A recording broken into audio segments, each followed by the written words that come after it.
my name is Kaylin Johnson, and I'm here to talk to you today about childhood brain development.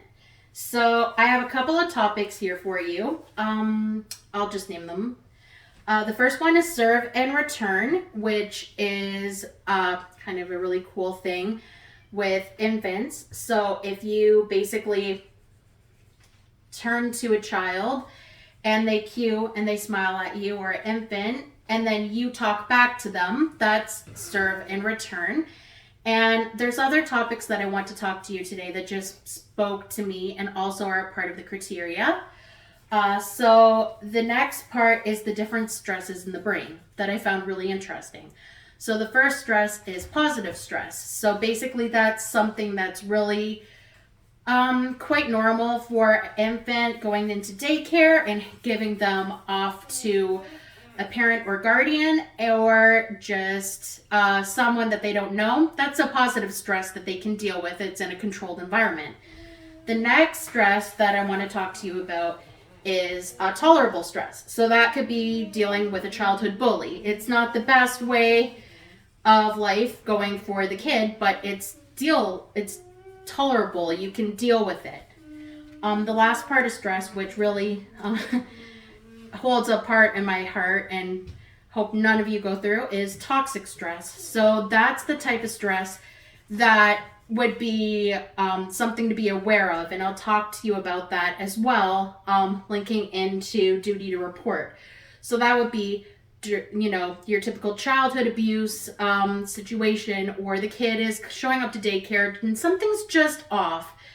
Then it is your right to report that to CAS or wherever you feel is best directed. And there's also a link available on many websites just telling you what the act says are consequences for not reporting. It is your duty to report. If you don't, you can have a fine up to $5,000, which is a lot, and you could get your license revoked too from being a registered ECE, and that's not good. And the last parts that I want to talk to you is about the different parts of the brain. So the first part of the brain is the brainstem. It's located in the middle part of the brain. It includes the pons and medulla, and this links into pretty much all stages of early childhood for the infant. And these functions include movement of eyes and mouth, recognizes sensory messages like hot, pain, loud, all of those things. Recognizes hunger, breathing, consciousness, heart function, body temperature, muscle movement, sneezing, etc., etc. The second part of the brain is the cerebrum, and it's located in the front part of the brain, and it composes of the left and right hemisphere. And the functions for that includes movement, coordination, temperature, touch, vision, hearing, speech, and language. And that's also something that a kid or an infant would be experiencing as in all stages of early childhood. It also, which I found interesting, is parts of judgment, reasoning, problem solving, emotions, and learning. And the last part of the brain is the cerebellum, which I had to actually look on Google to pronounce.